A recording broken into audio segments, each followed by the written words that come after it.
Hello, everyone, and welcome to the Circle of the World podcast, where we discuss Joe Abercrombie's First Law series.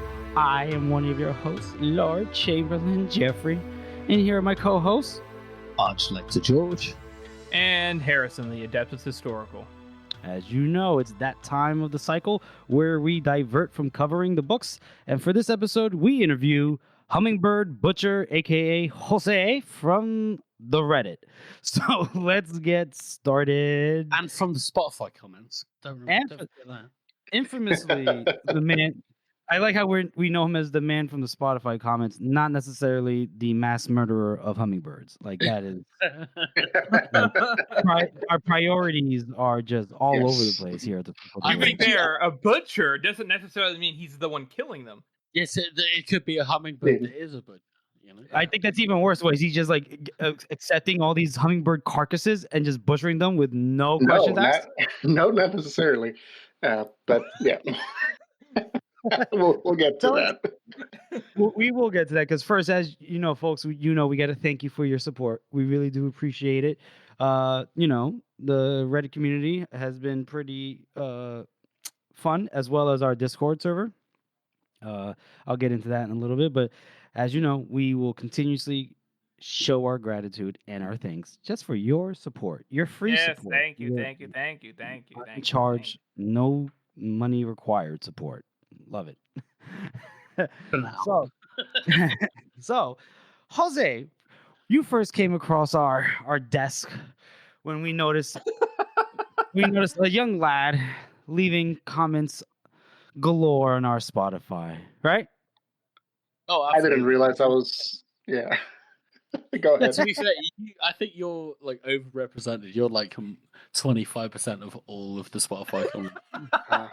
And I love that. Absolutely love Did not realize that. As I'm like listening, I'm like, oh man, I've got some shit to say too, and just can't help myself, I guess. No, we love it. Wonderful. We absolutely love it. More people should be like you, man. Express yourself. It's true. You know, for us, all the gratitude that we express to our people, I'm a little disappointed. I want more comments. Evil Lord Jeffrey's return. Be like Jose. Be like Jose, people. Or else I'll put you on blast like I did with the original prospective host that George decided to leave in that episode that just came out. It was the right decision. People need to know that me and George are just built different, you know? I was going to say, I put in the Discord earlier that we're the B team. Me the B team. B team, but, inherently you're the A team. But the funniest thing, I was in tears when I saw that. I was a little confused, like, what's going on? But I saw that Bloody Niner, he had said the dude from the Andes Mountains and this blind weirdo are listening today and plotting Jeff's death. It's like, no, George, not today. I think you're safe, man. Yeah, I don't think I have much to worry about from a fucking shepherd in the mountains and a blind hornball, but still. Which, by the way, hold on. I do appreciate them. I love them. It's just funny. It's just funny how that came out in the last episode. It works though. It's funny. It's good. It is. Oh my god. Whew. So, Jose, how did you first come upon us? Well, just the House of the Meat Maker kept bringing up a podcast for the First Law series, and at that point, last January, almost a little bit over a year ago now, I was getting ready to start my yearly First Law re-listen, and I thought, you know what'd be fun? I think they're doing a chapter read-through, so I'm going to actually go ahead and listen to the books along with it. So I caught up with you guys right awesome. As you were about to start Red Country, I think, and I was like, oh shit, you know what? I've got some meme ideas that have been floating around in my head for the series. I'm going to open up a Reddit account, just get to talk to somebody finally that's like read this series fully. Because I've only got a couple of people who read up to a certain point. I've only got one friend who's read the whole thing, and it's the fucker who introduced me to the book of all things. Oh, okay. So you're like us, because we don't really have a lot of people that we know in our personal lives that either have read the first law or are willing to read the first law. So it's Yeah. very similar. It sounds like. Mm-hmm. Yeah, very Okay, much so. it's cool because you're actually you actually listened to it like the way we kind of intended. Yeah. How was the experience? Was your reading experience enhanced by reading with us? We never heard anybody who actually does that. So for me, it was actually it gave me the chance to like go back and say, "Oh wait, hold on, I think I missed that. They're talking about this. I think I missed that. I'm gonna go back." Mm. I can't think of any like specific moments where that happened, Sure. but there were plenty of times that I'm like, "Oh man, I'm glad that they also got a kick out of this dumb shit that happened." That man. I mean, I feel like I introduced this series to so many people, and they read it and they kind of understand it, but they're still like, "Oh, it's just like anything else." And then, Yeah, with you that's so guys, it's sort of, disappointing. yeah, no, this bit's great. This, that tiny little moment when Logan did this, you remember? And it's like, oh yeah. We're the real nerds. Yeah. Yes. Yeah, that's the thing. Like some of the things in the series that will like give out a good chuckle. I don't know if intentionally from Joe's writing style or just the way things shook out. I don't think that there's like a whole plethora of people that are going to be like, "Oh yeah, that's really funny." Like, Yeah, you're right. probably the one that comes to mind right now that I can't remember the specific conversation you guys were having about that, but in Best Served Cold, when Mansa and Shivers were about to get caught by the Sipponese guards. Uh-huh. Yeah, so they're in Mansa's house, and she is about to sneak a finger into Shivers, and he's like, what's going on? And she's like, it's cool, man. It's cool. It doesn't make you any less of a man. And then, of course, the fucking cops break in the door. He's like, no, it's not that. It's not that at all. I swear. I like it, actually. They put your whole arm in there, please. But that's not what I'm talking about. Yeah, we got confused exactly. because it's we'll allow it, of course, because you're our guest. But it was a bit serene, Jose. How dare you make one tiny mistake? Oh, that's so funny. You're right. Yes, you're right. It's just that's historical that you're talking about. Yeah, Yes, that's yeah, historical who that's gets about 52% of his facts wrong. Don't be a dick, Jeffrey.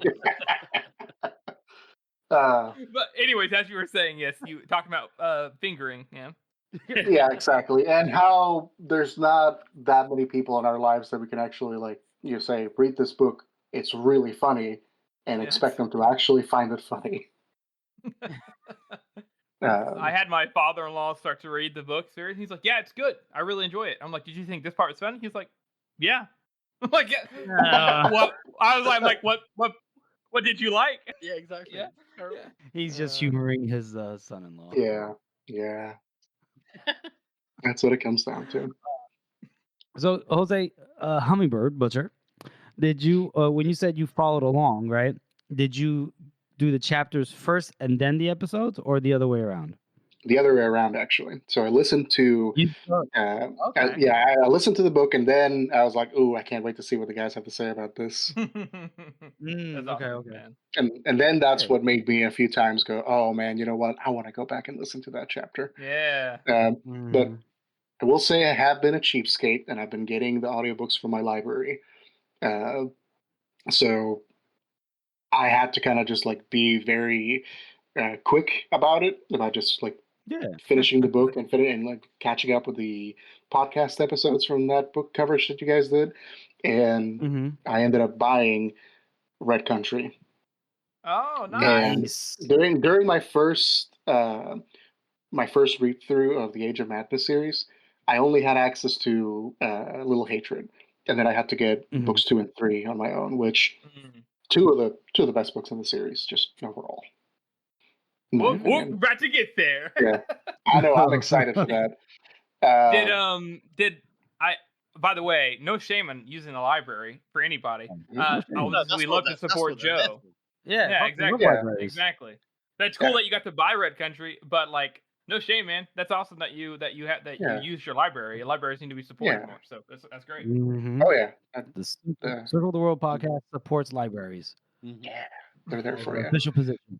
They're there for you. I meant it more as I only had a limited amount of time to like listen to the books, Mhm. but now because I have Red Country, I think that's the one that I've listened to the most. Oh, Last year, I I see. think I listened to it like 3 times just over the Mhm. summer, Wow. as you guys, Nice. because it would get to a certain point where you guys were doing the coverage, and I think so. They were about to finish the mm, what's that called, the Fellowship, and I was like, oh, you know Mhm. what, I'm just gonna keep going, and I had to like go back to the beginning and then catch back up with you guys, and happen to get increased, and I think that was it. It was at the end of the Fellowship and at the end of Crease. I was, you know what, I'm just gonna listen to it again. It's just that good. Well, That's I awesome, fucking man. love a fellow Red Country lover, so that just warms my cold heart. It does make me wonder, though, what is your favorite books then? So Red Country is right up there. Mhm. I think the joke that several folks here have made is that whatever book you're reading at the time is your favorite book. Yeah, Yeah. definitely. And I finished my yearly read through in December. So Mhm. you know what? I thought, you know what? I'm gonna just kind of hold off until I have this conversation, so Mhm. I can have like a little bit of space between me and the Yeah. book, and kind of get my full like my real thoughts on it. Um, Mhm. so for sure, Red Country's up there. I'm the weirdo that thinks that the standalones are the best of the series, just like of all the books. You're the I Nothing weirdo wrong that like, with what? that. Taking them yeah, as a trilogy, definitely. Well, they are yeah, considered like they're not they're unofficially known as the Great Leveler trilogy, Yeah, right? yeah, but I mean, like if you take the first trilogy, the Blade itself has a bit of dead bit, and Last mhm, Argument of the Kings, I'd argue as well, has a little bit of a dead bit. Mhm. Whereas like the Best of Coal, The Heroes, and Red Country, it's It's just good. nonstop, baby. It's yeah. non-stop, It's baby. all good. I mean, the way that I understood it, the Age of Madness series, that he structured it as if it were going to be one big book, because it's broken up not into parts but into book one, book two, book three within each book. I thought I might be remembering that wrong. And I don't remember. that's probably why I feel like A Little Oh, Hatred goes so fucking yeah, slow. yeah. Yeah. Well, I think you're right because he does. It's part 1, 2, 3, 4, 5, 6, 7, That's what it 8. was. Yeah, Yeah. that's what it was. It wasn't. He wasn't like splitting them up like in Dune, where it's like book one of Dune within Yeah. Yeah. the Yeah. first book. Mhm. He's like, Well, this is my whole story that I'm just breaking up. Yeah. Yeah, I don't really remember that, so I got it. We're gonna cover Age of Madness pretty soon. yeah. I'm But excited. I'm excited to hear your thoughts about that on a second read through, because it took me a second read through to like appreciate quite a bit of it too. we will see. He's coming around. He's coming. Yeah, we'll see. We'll see. He's holding back every Republican instinct in his body, just to be like, "Oh, it's Republican. different. It's different. It's wrong." Or it's early onset Republican. Okay, He's like, "Oh, this is different, and I don't like different." He said a Republican? What the fuck? Just because of whatever. I don't even know what to say to that. Not an actual Republican, Jeffrey. Don't say that. That's true. You're gonna get me killed. It hurts. Yeah. Oh Lord. Okay, so Red Country's up there. You like I think you had mentioned off air. Might have been you. You're a big fan of Trouble with Peace, I believe, and the other one. Which one was it? Wisdom of Crowds Oh, the or? last two, Wisdom of Crowds. Yeah, those last two. Just because you get to see Orso really come into his own and Yeah. just get that whole resolution.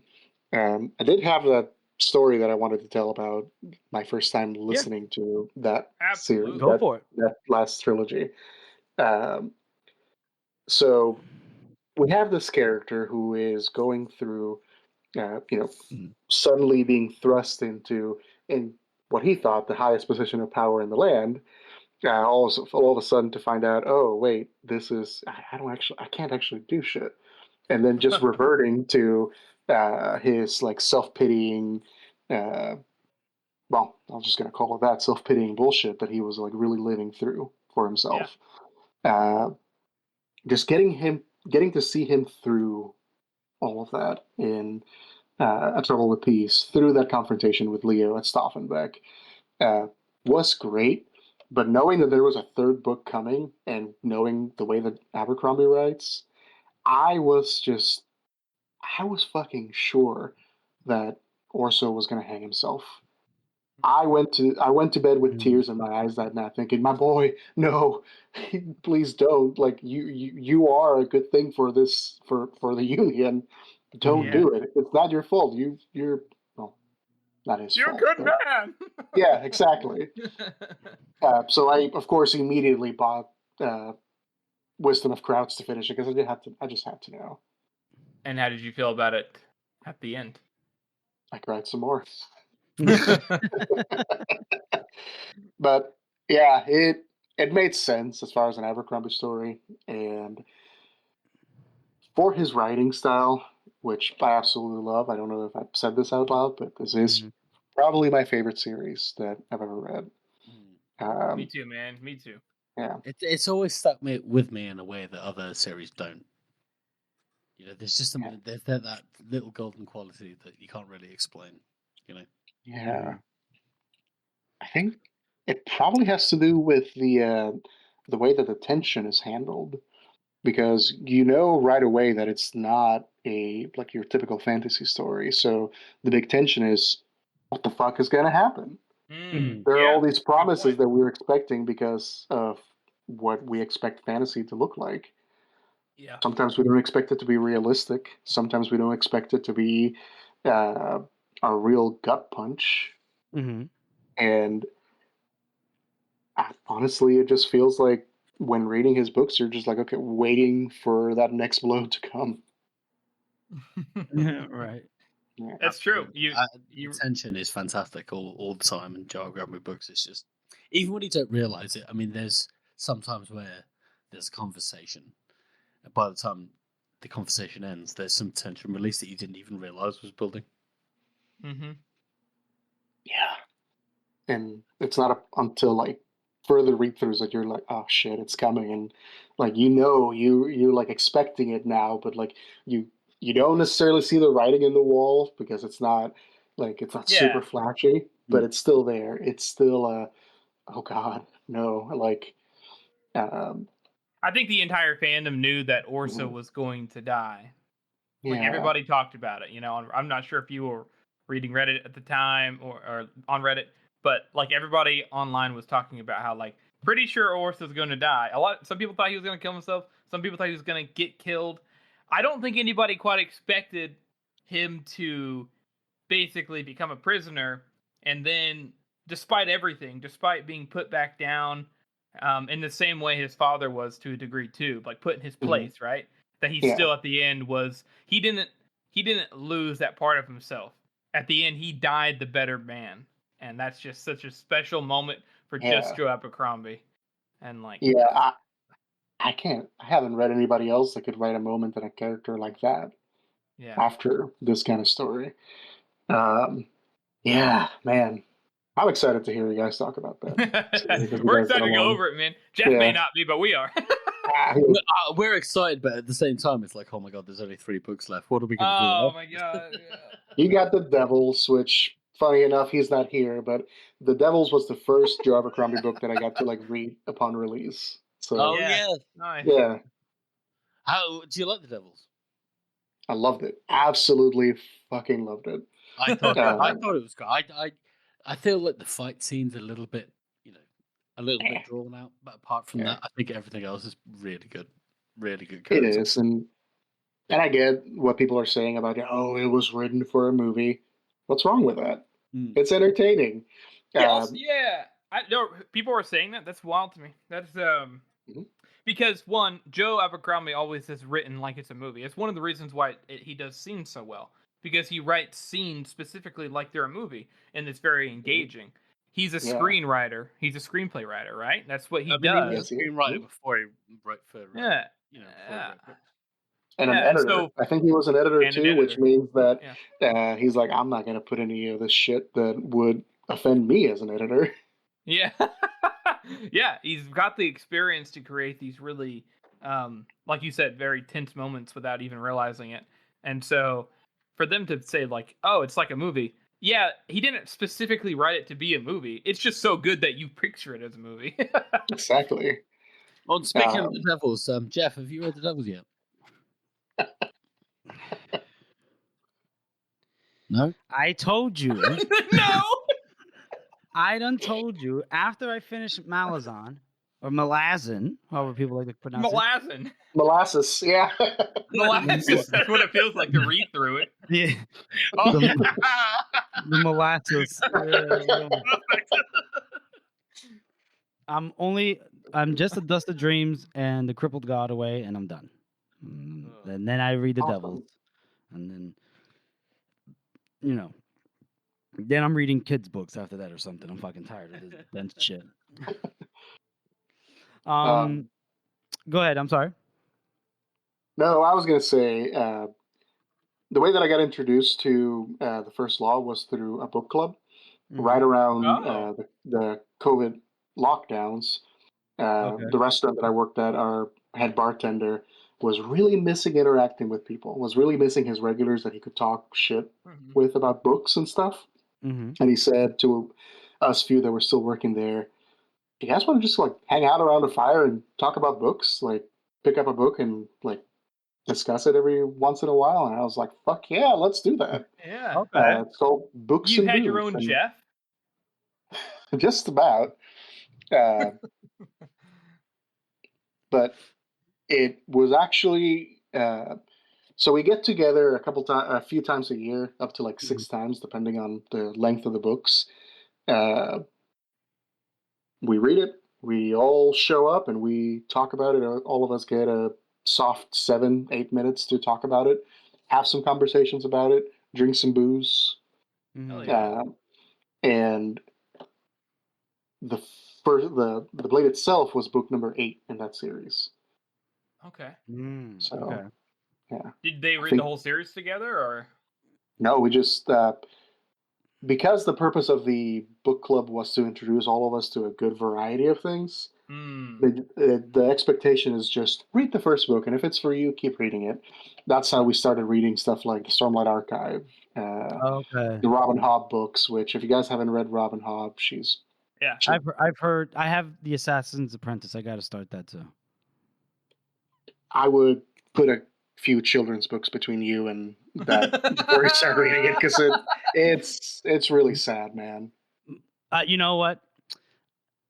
Okay, all right, fine. I get that. You know what? You're not the only person to say that. It's funny enough. Actually, Serpent of Talon, Stephanie told me that too, because apparently it's like super sad, and you know, I can handle whatever kind of material. Like again, I've read Second Apocalypse. I read fucking Blood Meridian. I like the I haven't read either of those. I haven't read Cormac McCarthy yet because I am at like such a end of my rope with dark fantasy for a while that I'm like, you know what? I'm just gonna read some dumb shit for a bit. Like, funny. No, not right now. Yeah, probably in the fall, maybe. We'll see. But the reason I brought it up is because there's been some really funny ones. If you haven't yet, Jeffrey, you would really enjoy Terry Pratchett. That's a really good Terry Pratchett. I love Terry. Yeah. That's on the list as well. Yeah. So I'm sorry, I didn't mean to interrupt you. No, you're good. So Terry Pratchett. Let's see who else would I recommend to you from that list. Just as far as like fun books, have you ever read Christopher Moore? The name does not strike me, no. Okay. I don't have it right with me to show you, but there's one called Lamb. And it is I like it already. Okay. So it is a really funny story about Jesus' best friend Biff, the forgotten 13th apostle. Oh. Oh dear. So he tells you about the missing years in Jesus' life, and it's just absolutely just fucking dumb and stupid, and I love it. That sounds so good. I love it's so good. I will look it up. That's beautiful. That's really awesome that you have a book club like that, man. That's really, really cool that you guys are able to form that and then maintain it. That's pretty awesome. Yeah, I think we have like a solid 12 to 18 people that show up on a regular basis. So Wow. Nice. that's That's great. I impressive. think When's the next Yeah. time you guys get together? we get together at the end of March. We're reading I think I sent it to the Discord. It's called Blind Sight. Yes. Blind Sight. It's a really, so it's a fantasy and sci-fi book club that we have. Okay. And I picked the last one before this. Our last meeting was for Hogfather by Terry Pratchett because it was like a Christmas. It's a Christmassy book. It's what if death from this world the took over the Hogfather. role. Yeah, If you grew up in the UK, the Hogfather has like 20 adaptations for TV. And really. And it's That's just so always funny. on the TV at Christmas. It is literally That makes sense. just for Christmas. That's wild. Yeah, we had some good laughs for it. But yeah, Wow. I'm really happy to be part of that club. Yeah, awesome. That's I mean, and the That's cool good. thing is that the next session you have, you get to tell them that you're, quasi famous now. That you were on a, Yeah, you were on a, pseudo successful podcast, and yeah. you were the star of the show. Sorry, I just said that. the word pseudo has done a lot of work there. Yeah. Well, I will say then, shout out to Andrew for introducing me to this book series. Thank you, my dude. Glad that we finally get to talk about it.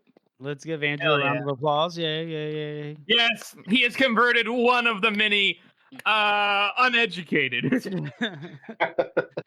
The peasantry.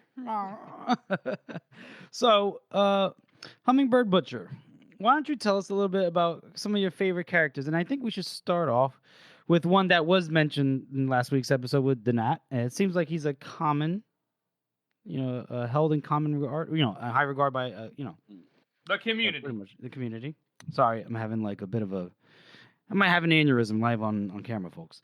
But yeah, Shivers, right? Yeah. Talk to us about Shivers and why you like him.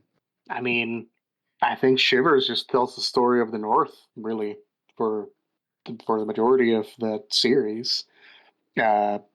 His whole story having to revolve around a blood feud that he has to get over, but kind of doesn't until the end of like his trilogy, his like big arc that he goes through, the Great Leveler series. I think that I've mentioned it as well, just like with Logan and Shivers both saying, "Oh yeah, I just need to get out of the North. The North is the problem. I'll stop killing people, and I'll be a better man that way." And I think that's kind of the story of the North, just in general. They're all blaming each other instead of like taking the accountability as to what they can do themselves to like stop killing each other and actually build something. Like the fact that the North is like so technologically repressed compared to the rest of the circle of the world that the Dogmen saw glass for the first time when they took over. Was it Ufrith or Carleon? And was like, "What is this thing?" And just kept breaking it. That makes a nice sound. I've never heard that sound before. Yeah, That's such a. It is true though. Like, it is something that you don't really see in a lot of fantasy, where you have massive like technological differences between peoples, and they're also like still interacting and have been for hundreds of years. They just don't do what each other do for whatever reason. Does that mean that you're like pro Bethod? Oh man, I agree with the results, but I don't agree with the methods, I guess. Well, listen, here's the North, all right? He built the road. Yeah. He cleared the damn field. He built Carleon into the capital it's supposed to be. He drained the swamp. God damn it! He actually may have literally drained the swamp. No, he did. That's the joke. I literally drained the swamp. And then do you think that Logan's his version of Jeffrey Epstein? Just comes back to take him out? That'd be the funniest shit. Comes back to haunt him. I barely knew him. He may have been my champion, but I didn't know he was a pedophile. Piaz is Jeffrey Epstein. He's got the secret island, doesn't he? In Shibulian. Bully indeed. I give Jeffrey Yeah. Epstein way too much credit. Little same Bi- bias. Yeah. At least Yeah, Baez is alright. a good character, and Jeffrey Epstein. No, Baez is like a Rothschild. Oh, can't say that. Oh dear. Oh God. Oh, are we Losing connection. A sniper's bullet just enters the Yeah, window. we hear another now recording. And then you guys are like, "What? What happened?" Oh Lord. Okay. So Shivers Anyway, is do you like emblematic of the Bethod North. or no? No. Oh yeah. Well, yeah. So, Let's get back to Bethod. Yeah, I do. I love Bethod's character, and continuing with him, his son Calder. Goddamn, he's one of the reasons why I loved the hero so much. Okay. Just getting to see him trying to claw back on everything that his dad built, that all just came crumbling down when Logan just threw him off the fucking walls. You know. Yeah, just a cunning little bastard boy. I loved him. Like I think you guys called him a gremlin last time. Gremlin, he is a gremlin. To be fair. I do appreciate that though. The fact that he's like one of the only people that we've seen that perspective where he's not a big fighter and he has to think, but he also doesn't have anybody else to back him up that has big standing. Like Bethod is the only other person where he has bloody nine, and then he has all the chiefs around him afterwards. And you know what else too? Bethod also commands respect, right? There's an air of like, command to Bethod. Yeah, but I also feel like we feel like that is collapsed in the end when everybody's paying respect to Calder because he's now perceived as being in charge.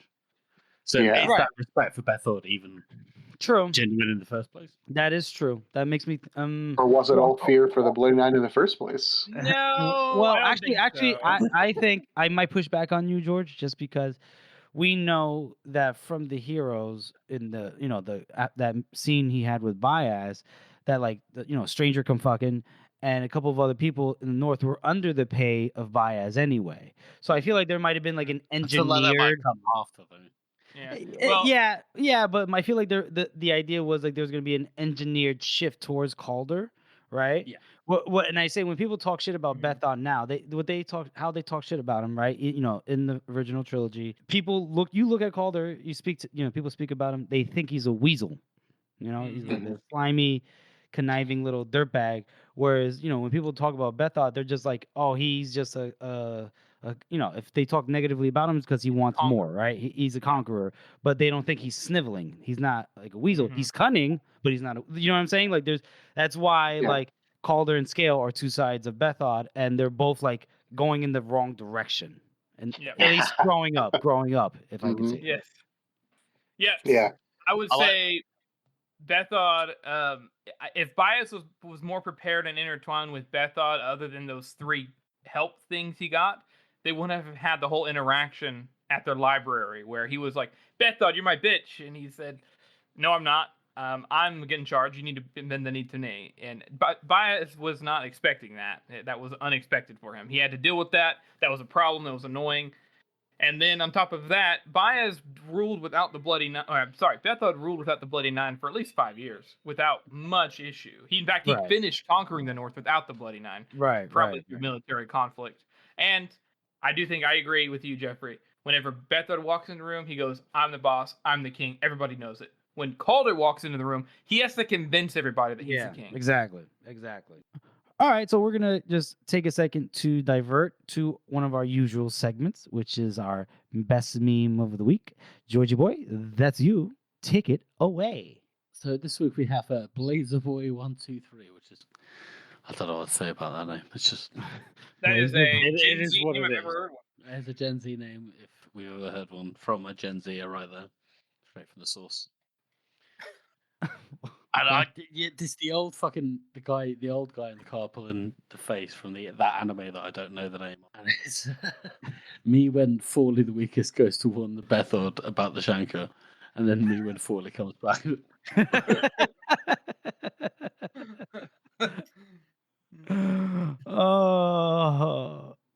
It's just a great meme. I really need to know where that fucking that face comes from, because it does not matter. In all honesty, it's just that good.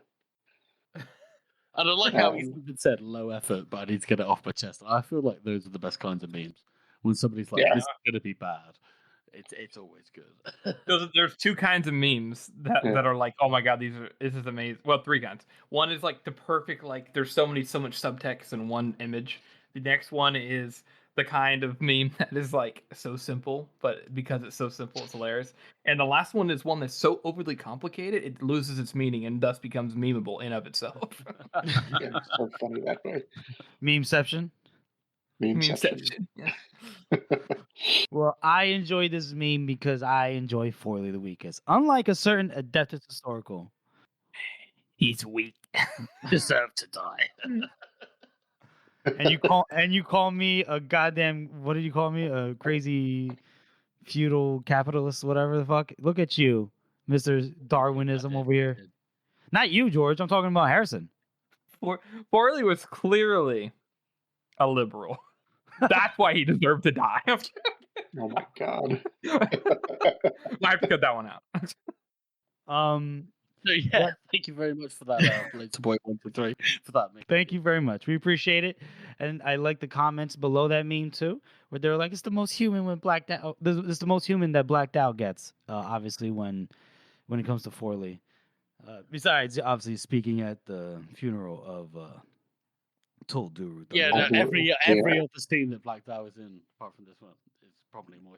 Jose, I wanted to ask you about a couple of characters that you let us know beforehand that kind of fly under the radar for the average reader, but they really stick out in your mind. Tell us about your two, your favorite father-daughter combo here.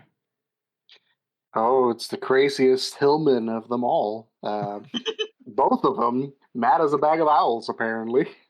Bag of owls. Yeah, both Chroma Fail and Isern as a combo, they're fantastic characters just to get you an introduction to not just the Hillman, but also that specific familial relationship with Chroma and his, what was it, 9, 12 wives that he had? And however many kids he had? He can't remember. Yeah. If the moon doesn't care, he doesn't care. He doesn't care. Yeah. Which, by the way, I do love your guys' theory that he had some kind of the long eye. I don't know that he knew that it was. But one of you guys talked about it. George, okay, great. Upon the read through that I did while I was listening to you guys, I actually was fully convinced. I'm like, oh, this motherfucker knew. It's true. It's the only way that explains like his specific madness. Oh, why he shows up in the first place? Yeah, he's just like, I saw you in the moon, and then he was there, and he was like, oh, it's just the right place. Yeah, he must be mad. No, he knows. We're gonna have to send Jose a bunch of aluminum foil now and just create that.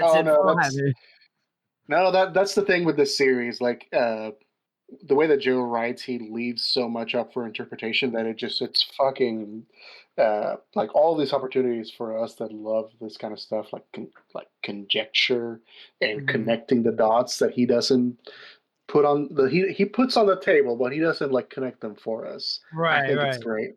He It's one of the exactly. Yeah.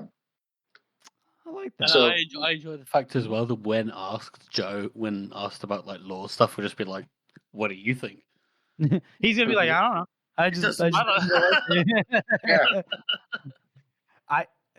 Harrison, do you remember where you and me fell on when George, told us about that theory? I'm all for it. You're always a skeptic, Jeff. Yeah, I am sorry. I should let a little bit more magic and wonder into my life. I should. But Jose, so tell us more about. Yeah, I was gonna say. I was gonna say, do you have your own theory about anything? About Krummick? You don't have. About anything in general. Jose was the one that left us the comment about Javra's mother being one of the Magi. Yes. Okay, hold on. Yeah. He wanted to talk about Krummick Ifel. I wanted to give him room to talk about that. Thank you. Sorry, appreciate it. Yeah, I wanna talk about some of my conspiracy theories here in a bit. But okay, for Krummick and Isern specifically, I definitely like the the depth that Joe goes into describing we gotta admit it, it's a really abusive father-daughter relationship. Oh yeah. There's that what's the word I'm looking for here? Collective trauma of having a really shitty father. But there's another Yeah. word that I'm looking Generational for. trauma. Thank you so much. Yeah, that's the Mhm. generational trauma. I don't know. I don't care about what happened before Crummick, but for the children that had to survive Crummick, they will always have each other's back.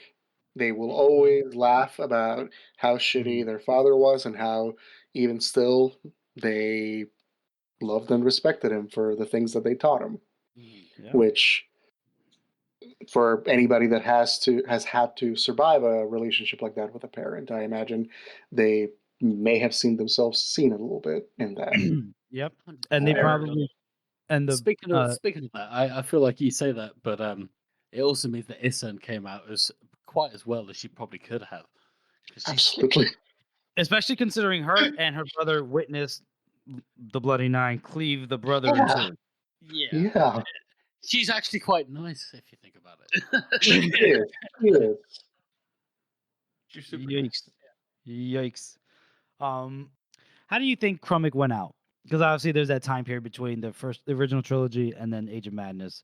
How do you think Crummick? How do you think he, went to the moon, so to speak? I think he drank himself to death, really. That's just the only thing that makes sense for the Hillmen and their beers. They make good ale, apparently, so I wouldn't be surprised. Surrounded by all of his 6 of 12 remaining wives. Yeah. And Who all 12. spat on him and said, good riddance. Maybe all And his children. 157 grandchildren. Yeah, jeez. maybe Yeah. maybe they just all joined together and just stabbed him to death. Like maybe that's what they did. I wouldn't be surprised Maybe. at all.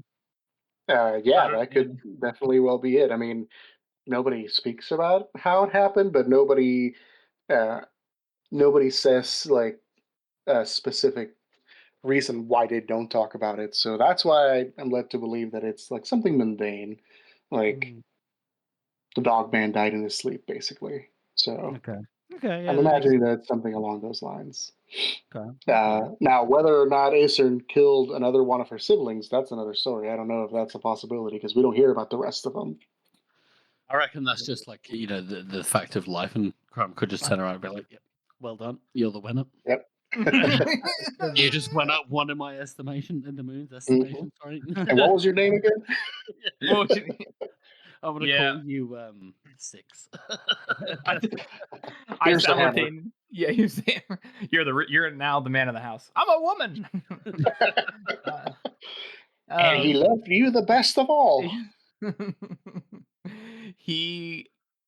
I have some slight sympathy for him in terms of the if he is has a long eye and is misunderstood and everything, but then all of it's erased by his abuse of his children. So yeah, fuck him. Absolutely. I hope he suffers in death. I mean, even when he comes to Logan at the end of, or at the beginning of just after the fight when he leaves, he's just like, yeah, I know you killed my kid, and that's not really what this is about, though, is it? And it's just like, oh, that's just shrugged off, like it was nothing, because it's really. He knew that it was. Yeah, he knew that it was going to happen. I think you guys brought it up. Like, why would he bother learning the name of that kid if he'd already seen it in the long eye that he was going to get chopped in half? Yeah. He saw that baby come out of the womb and said, "Oof, you're not going to last more than 9 years." God. But I do want to touch a little bit on Isern being such a fantastic mentor character for Rika. I love Isern. Yeah, it's a fantastic character. Yeah, absolutely loved, and just the accent that, or the narration that Stephen Pacey does for her, it's just so fantastic. It never. Anytime that it's a Rika chapter with Isern in it, I'm smiling, I'm laughing, no matter what I'm doing. If I'm listening to the audiobook, but it's just so funny to hear people talk about these characters like it's so fantastical, and that's just like what my nan sounds like. Yeah, you know what? I think I think people talk the same way about like Latin American like magical realism. Mm. Just like, oh yeah, that character that you think it's just so fantastic. Yeah, you know what? I think I had an uncle or two like that. um, let's see. Yeah. But as far as her being a really good mentor for Rika, I think that ultimately she did do a good job of helping Rika know that, listen, you're stepping into a real shit show here. Like all these men over here, they're not going to listen to you because they're just used to other big scary men that can kill them to tell them what to do. So you're going to have to teach them something differently. Mm-hmm. So I really appreciated her giving Rika the opportunity and the lessons to actually like be able to stand up for herself.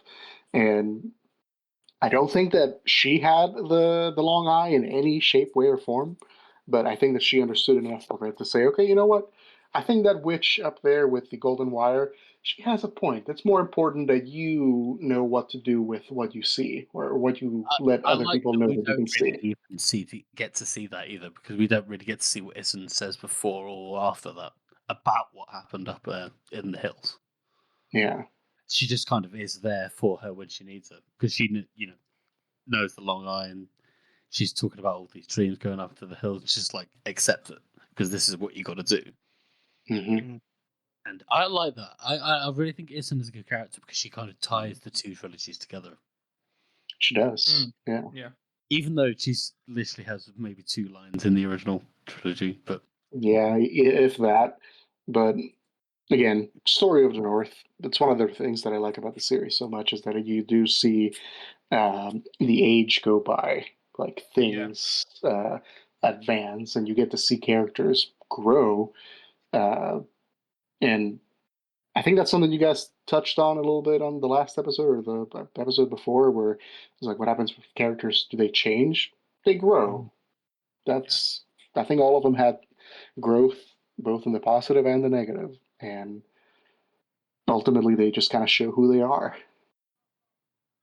Yeah, that's well Yeah. said, man. I think that the characters that he intertwines all of these characters and all of their their stories and their children's stories and the people that they all touch and connect with all into one overall narrative that I think isn't done very well most of the time. Usually it feels disjointed, but somehow he's Yeah. able to keep it all congruent with the themes and everything. It's very impressive. It is. It is. I mean, thank you for that, Jose. I wanted to divert a little bit. George, you wanted to, I believe you wanted to ask Jose something. so yeah, Jose, you're one of our top commenters on the Spotify comments, which we always like to see because it's probably the best way that you can actually come and talk to us without emailing us directly or anything like that requires effort. So if you're listening on Spotify or Google or anything like that, you can just literally leave a comment on the episode. And Jose is one of the best people for that. And I think your best one is the comment of your little theory that Java's mother must be one of the lost magi. I mean, the breadcrumbs are there, and we're not given a real explanation as to who the Templars are. And there, there are missing magi throughout the entire story. We, I mean, there's at least yeah, there's at least 2 that we have no names for or any background. yeah, So and as far as we know, survived the attack on Canadians. So yeah, they could be somewhere out there. There's possibly one in um, east of the Carina. Honestly, there's maybe one inside of I've uh, not heard that before, but that's just the east of the Critter. Well, isn't that where, like, technically Thond is located east of the Krina? Man, you're getting yeah, yeah. I think you're right. You're right. You're right. But I think I'm like specifically mentioning like the Fox clan that looks like a dragon clan in the east in the what was it the full drive. I Yeah, like that. I like that. I think that's interesting. yeah. I picture somebody like that because we know that there was a Northman Magi that died during the assault. Um, let's see. But Yeah, what was that? His name? Break Tooth or something like that? Broken Tooth? Broken Tooth, No, I Broken think. Tooth Yeah. died. Broken Tooth Yeah. is somebody died. Yeah, he Yeah. died. Yeah. Mhm. Yeah.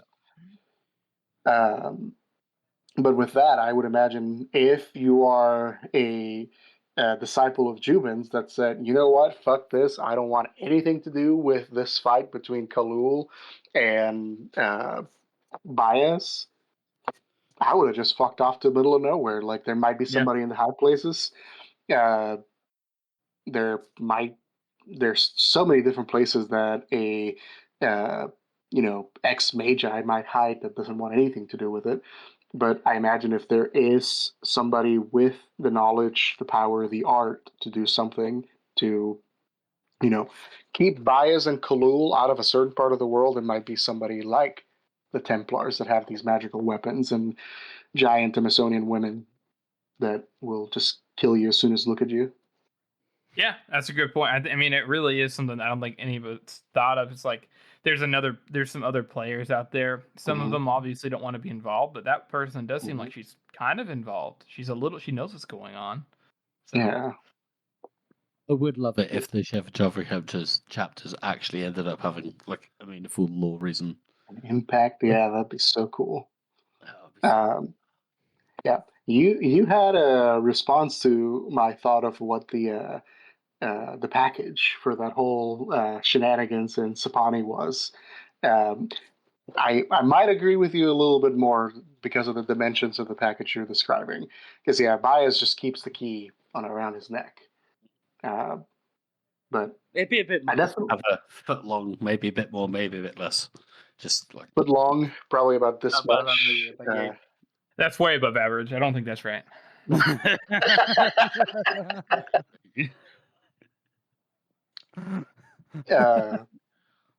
Yeah, it's very, very possibly a scroll, very possibly related to the glue strut shit. So I like. But I love the fact that even that, the first book that Byers brings up when he's Logan's in the library, and he's just like, "Look at that creepy book up there." It's like that'll never come up again. What other kind of conspiracy theories do you have? Something to wet George's beak. I have a theory that Temple might be Karia's son. Oh, yeah. Hang on. He just says he's half Styrian and half Dagoskin. Yeah. Yeah, but doesn't he know his mother, right? No, he does. He doesn't yeah. say he's. Wait, he doesn't say he's. He is half Styrian, half Dagoskin. He says that specifically. Yeah, at the beginning of Red Country. I know he. Well, I know he lived in Styria. I don't think. No. He says he's half Styrian. Yeah. I can tell you specifically. I hate to be this actually guy. No, do it. But, take pride in it, sir. When Brent, rest in peace, gives him you're just a brown Styrian or brown Gurkish son of a whore or whatever. Temple just hits him with well, you know what? He tells him a couple things about the contract and goes, and as a rule, I'm generally agreed to be half Syrian, half Dagoskin. And my mom was really proud about her profession, so I don't see why I should be ashamed of it. Yeah. I think that's something like the line. Yeah, that's something that you wouldn't expect Cardia to do. Yeah. So for him to go and see a prostitute and father a son. Jose, you're killing me, man. You're killing me. You're telling me my poor perfect prince, Kadia, Hadish Kadia. He didn't always have to be he wasn't always a priest, I don't think. You think when he was saying my son, he meant? Oh, maybe like I think so. That's interesting. I like that. Yeah. Not just because he did have that fondness for Kadia. I don't remember specifically if Temple ever said what he did before he became a priest's apprentice. And as far as we know, Kadia might have come in after Temple was growing up into a young adult and said, you know what? Yeah. I think I recognize what I did here. Kadia, when he was about Temple's age, when we meet him in Hell, might have had a little dalliance of sorts. But no. Anyway, that was just that's a fun one. I like that. Yeah. I like that. That was good. That was good. I mean, it's absolutely possible. So that's wonderful. I do Yeah. have another wilder one though, Let's hear and it. I hope it's not true because it does kind of cheapen a little bit of the world building altogether. But Mm-hmm. I wonder just how many people in the series are related to Baez, like even if distantly, if not more closely related. Like I have a pet theory up here in my head that DeSalle is actually Baez's kid, That I Giselle. don't think. the grandson. Oh, I Yeah, could imagine him doing that though. Yeah, I could imagine yeah. him doing that. I don't think He's like a kind of- creepy little eugenics thing going on behind the background, you know. I don't think he That's what. actually. Yeah. Mm, No, but that's what I mean. no. That's why, like, I don't want it to be true, but it's a thought Yeah. that has crossed my head. Like, Sure. God, just makes the world feel Do you a know? lot smaller. Oh, it's like Do you know it's like why I Jeffrey don't? Epstein, isn't it? Oh dear. I don't think so because Baez is too. Like we can say, I know George disagrees with me. Baez will break the rules and stoop down low, but he is always very much he's a gentleman. You know what I mean? He's got his rules. He's got his It's things. politeness. His polite. He goes. He does. I don't know, George. Listen, you're misunderstanding me. I'm not saying Just he keep talking. wouldn't. Just keep talking. Yeah. I'm not saying that he wouldn't be like, oh, I'm gonna sleep around. But I don't think he would have the intention of having sex with a woman, hoping he sires a son, just so that he can maybe put him on the throne whenever he has a couple different options. It feels like it's way too much work for Baez. Baez is much more like, I don't need to do all that shit. I'm fucking Baez. I can just pay somebody else to have a kid and go through the trouble and not have to worry about all this bullshit. He's above it all. Yes, that's how Baez is. He's above everything. He's above everybody, and he likes drinking his tea, and he likes using his art. There's only a couple schools of magic. think- you know, got his rules. I absolutely agree with you, and I think like Baez is like the peak of control where he is, knowing what he knows and doing what he does. But I feel Yeah. like if the technology was there when he knew about genetics, he would have done it. Yeah. The You know what yeah, I mean? the part of my brain that makes the story that much creepier of just saying like, yeah, the entire like middleland nobility has like a common ancestor in Baez at some point. Like that's what I mean. I don't want the story to go there. I know that's not the case, but I'm like, oh god, that just like just even the thought makes me hate Baez that much more. I mean, how much do we know about Baez? Like after in the 200 years. Baez also doesn't. He's never shown to have any sexual proclivities. Never. Yeah. Except we just know about his past with Colin Neal. Yeah, he wasn't really interested in Cornell. Ever since Ptolemy, No? he's not been interested. No. I'm saying he But was we never known when see he was his- younger. we never see his perspective either, so we can't really We- say that. Or if right, he's just and- being stuck. We don't see him Maybe. in the current timeline to engage in like sexual proclivities, like you're saying. But we do know when he was younger, he was out here porking Colin Neal and Ptolemy. We know that. At the same time. Ooh. 2 for 1, but a bang. Yeah. All right. And So, I also wonder if he's even however long he's lived just made him asexual. I don't know. Like Yeah, he's not interested. I'm not above it. immortal, so I have no idea like how He's above it. I yeah. feel like you get to 1,000, you just be like, I just don't care anymore. It doesn't matter. Yeah. Just like all you yeah. it is a possibility. I like that. Baez is like a cross between the ultimate incel and Jeffrey Epstein. That's what we've learned today. Yeah, apparently so. Totally Apparently. disagree. And now with that, I want to pivot to the final character that you had, talked to us about in terms of like your favorite characters. And so talk to us about what you think is the antithesis to an amalgamation of incel Jeffrey Epstein, whatever, abomination. So talk to us about your favorite character here. I don't know about Orso. Okay. Yeah. Yeah, I'm trying to give you the lead in. Boy. Yeah, and I appreciate that. Yeah, my sweet baby boy. Your sweet baby boy. I feel that out of everything that Joe has ever written, it's probably one of the most tragic things. Not like it's probably the most tragic character. Just destined to fail, destined to no matter how hard he tried, he was just not going to make it. He was going to fail. Mm-hmm. I think there's Well- that. Yeah, I don't know that he had many chances. That's the problem.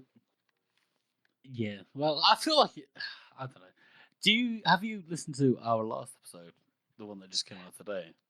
I did, and I think you guys brought up the theory that Giselle just set up Orso to fail, right? I didn't say that. I disagree. George did. Okay. I Okay. feel that because it makes it even more tragic.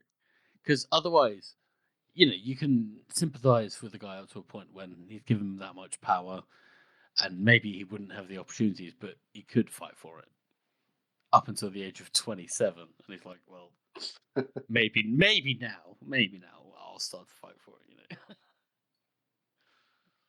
And I even feel like when he goes and says, and starts doing stuff, Giselle is just like, oh, are you sure? Do you want to do this? Yeah, like, wow, you're actually going to do that? Okay. Yeah. Like, it's something that, and we'll get to it when we talk about Age of Mandus as well, but yeah, I really do feel strongly on that one at this point. Yeah. Yeah, I'm curious. Upon my next read through, I might see if I can kind of pick out some more things on that. I'm not 100% sold on it. I'll be honest with you. I Neither am I. I have- Yeah. yeah, I do have my own pet theory that even though he was perfectly in perfect health, seeming, just the stress of being in that situation for that long, healthy older man, in his 50s, 60s, early 60s, I don't know how old he was. 50s. Yeah, it definitely wasn't poison. Don't think it was magic. I think it was definitely the stress got to him. The wine got to him. Whatever else crazy shit he was doing got to him. I have no idea. I have this thought where I can't formulate because I'm not Joe, right? But I have this scene in my head where Joe writes this scene and it's spectacular. It's a scene where Baez comes into Giselle's bedroom, and Giselle is like, "Oh, hi." He's kind of scared. This is a normal thing, right? And then Baez is very relaxed as usual, talking down to him, and Giselle realizes, and they have this little moment where Baez is like, gives him, because Baez isn't say what you will, he's a monster, but he's a human monster. He'd give him a little bit of kudos and be like, you know what you're supposed to do, and I'm just saying, I don't think that Baez directly killed him. I think that it was a combination of all of it, basically. I think Baez had a conversation with him and was like, your time is over. You know this. You're just going to get in the way. You can do it the hard way. You can do it the easy way. And Giselle chose the easy way, but not because he's weak, but because he didn't want to make it harder on Orso. Okay, that's beautiful. I was gonna say I don't even think that was what happened. I think Glocta killed him. I heard that one before too, and I don't believe it. you guys are missing the clear and obvious culprit, and I am here to tell you what is fact. Therese, the icy lesbian. After 30 years, Like, yeah, she's finally done. She's finally Jeffrey, I knew done. you were sexist. That icy lesbian gave him 3 children, and she never got to see that lover until Orso sent her to Steria. Wasn't that not the case? yeah, She was gonna have that dyke one way or the other, sir. I feel like Therese has realized the reality of the situation by the time end of last Argument of Kings, as bad as it is. I don't think she actually resents Giselle. She for it. killed Giselle I don't to think she pave does the either. way for Orso. But I don't think she resents Giselle. I think she resents Glocta and resents Baez. Yeah. I don't know that she knows much about Baez, in all honesty. I don't think I ever heard her mention him. But she definitely resents Glocta. If she had the chance, she would just Fucking murder curb him. him into Listen, yeah. From the way she talks, she always talks about Giselle like he's an idiot. Yeah. But he always, whenever Glockter's mentioned, it's just like that fucking cunt. Yeah. Yeah. I mean, I've met Yeah. married couples in their 50s and 60s that are like that. Oh, that fucking asshole. I It hate wa- him. Why are you still married? It was Therese. God You knows guys why. just refused to see it. Don't be misogynist, Jeffrey. Why? No, it's misogyny to not even consider her because she's a woman. I'm the true equal opportunity person here, equal rights. All right. The foreigner from another country who happens to be a lesbian is the culprit in a with poison. Come on, Jeffrey, you better than that. So woke. That's great. Anyway, that's great. Let's see. Yeah, great. What other aspects of Orso did you like, Jose? I'm sorry. So for me, Orso was definitely, for somebody who has struggled for a long time with a, like, lack of self-esteem or whatever you want to call it, just seeing somebody who was born into all the fucking privilege in the world and still couldn't manage to get out of bed in the morning for all the self-pity and self-loathing that he had in his mind. I was like, you know what? I think I'm not doing that bad. But also hearing the people around him reminding him, like, hey, motherfucker, listen, like, you got more in you than you're really letting on. And he kind of discovers that, not just nearing the end of Trouble with Peace, but going into Wisdom of Crowds. Like, he really gets to see what all he's made of, because even as they're making just this, like, absurd display of him in Judge's Court or whatever, he's still sitting there with a certain sense of regality of, like, listen, I know that I'm not the best man here, but I'm not the monster. And believe it or not, I am trying to do something good for everybody here. Like, I really enjoyed getting to see, like you guys said last time, just the kind of the morals and this, like, character that was a continuation of Jasal, when he could have very easily have turned into another Ladisla, Yeah. but he wasn't. He's our He would- man. He's all He's about. our man. Yeah. Yeah. Good night, sweet prince. Good night, sweet prince. I'm glad he put up the fight that he did. I think that's really what it comes down to for my appreciation of the character. His relationship with Tunny, with Hildy, even with Gorse, all of that was just, like, really precious to me. And since I have the audiobook, I think I go back to the King's Pimp chapter in The Trouble with Peace all the time. That's the one where Tony's like, it doesn't fucking matter. Stop comparing yourself to that guy. You're the king. Start acting like it. And When there's he the rents out line the when whole house, and he's just like, Yeah. out by himself playing cards with Tony, and Tony's just like, Exactly. fuck you, dude, man. You got a country to run, man. And when he says all of that, my favorite line in that is Orso looked around, and all the Knights of the Body, all the whores, everybody around had the same, like, flat-lipped expression of, I can't believe he said that, but it really needed to have been said. Yeah. And there's definitely been a few times in my life where I needed to hear that. So I listen to that chapter sometimes just for that. I love to see how you relate to the character, man. That's really cool to see. I think a lot of people, whenever they, this is a negative, when they come on to the podcast, they're like, these are the reasons why I like this character, and you've come at it from a really personal way. That's really, really nice to see, man. Yeah. Well, it's one of the things that I appreciate about Joe's writing. It's that he can take somebody that's, like, really awful, atrocious, monstrous creature, and he still lets you, like, find that piece of humanity within them, that mirror that you can kind of see yourself through and, like, reflect on your own monstrosity, your own humanity, all of that makes us the people that we are. Yeah. We all come together, So Very well said. thank Well you. said. Well said. It's the Well said. mezcal. I like that. It's the mezcal. No, it's not. That's a good one, though. Oh, Orso, rest in peace, our sweet prince and king, our king.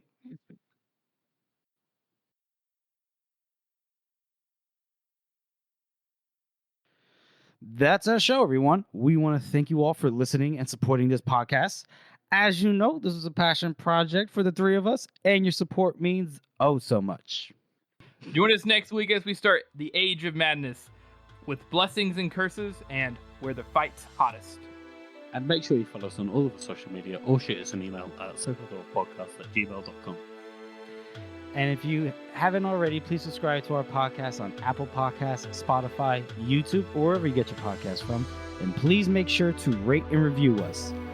Thank you all again for listening. Have a smile for breakfast. You'll be shit enjoy by lunch.